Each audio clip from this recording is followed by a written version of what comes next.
What's the worst breakup story you know? Girl cheats on guy. Guy makes her believe she eats her horse she owned for years and break up with her. About 6 to 7 years ago, while I was still a mere student, a friend of mine broke up with his girlfriend in the most well-thought way I've ever seen with my own eyes, or rather heard with my ears for the climax, but still.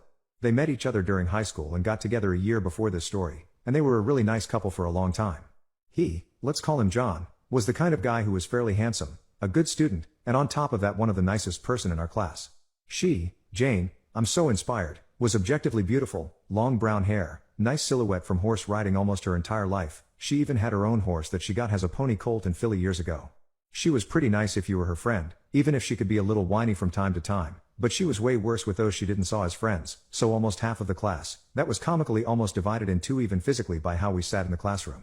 John's best friend, Jim, also fake but let's keep the J string going, was also in our class, and he also had a crush on Jane during high school because she was hard to miss and pretty popular, but she chose John and that was the end of it for him. He had girlfriends too after that, everything was fine. But during our second year of behind the scenes, Jane's behavior drifted more and more toward the naggy and not as pleasant side she rarely showed before, all the while becoming a little bit more flirty with guys, especially Jim, who she knew had a crush on her in high school. Not often, and never when John could see, but she liked the attention you can get when you don't turn down guys who hit on you immediately, like at a nightclub for example. It never got really far, and even if we told John she was less nice to be around than before, he still loved her so it didn't bother him too much, but he did try to calm her a little bit after we talked about that. Then during Christmas holidays, that they each spent with their respective family like they did every year, Jane and Jim went to a party together, which wasn't that unusual since they were both amongst the frequent partygoer in our class, since they lived in the same town and it was hosted by a common friend from high school. John couldn't come because he was catching up with his cousins he didn't saw for months that evening. I don't have a lot of details, but Jane and Jim got hammered during that evening, and all the flirting ended up with her pulling him into a room where they ducked. When he realized what happened, the next morning after sobering up, Jim was mortified and drove all the way to John's house to tell him what happened, that he was so sorry, he would never have done that sober, yada yada yada.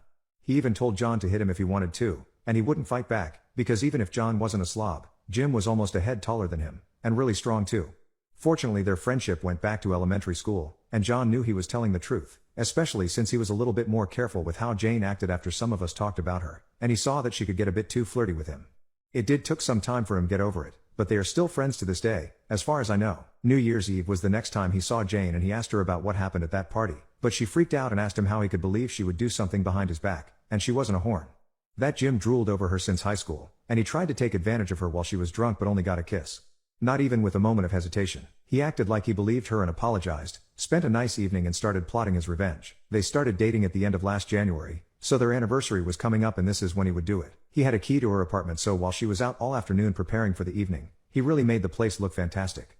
She came home to a trail of rose petals leading to a table lit only by a few candles, while the soft music was playing. John really liked to cook, and as expected, the diner was amazing, with a handmade salad of different vegetables cut in balls, and glazed in oil. Honestly, I ate with him once. His dishes looked like those of a 4-star restaurant, and the main plate, a nice juicy steak.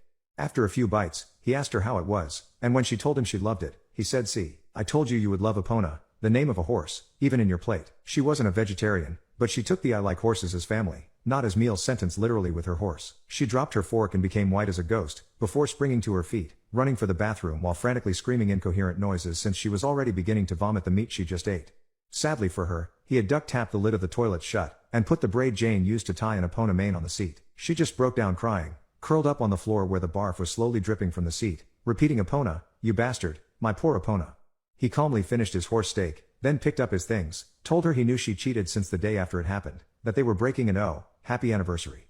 Then left. The meat was of course not her horse. He was angry at her, but he isn't a psychopath. Even if it was horse meat, which is pretty good, at least for my taste, but the braid was indeed the real thing, but hair grow back. It took her half a week to realize Epona was fine since she remained locked up in her apartment for days, when a friend called her to ask why she wasn't here riding with them one afternoon.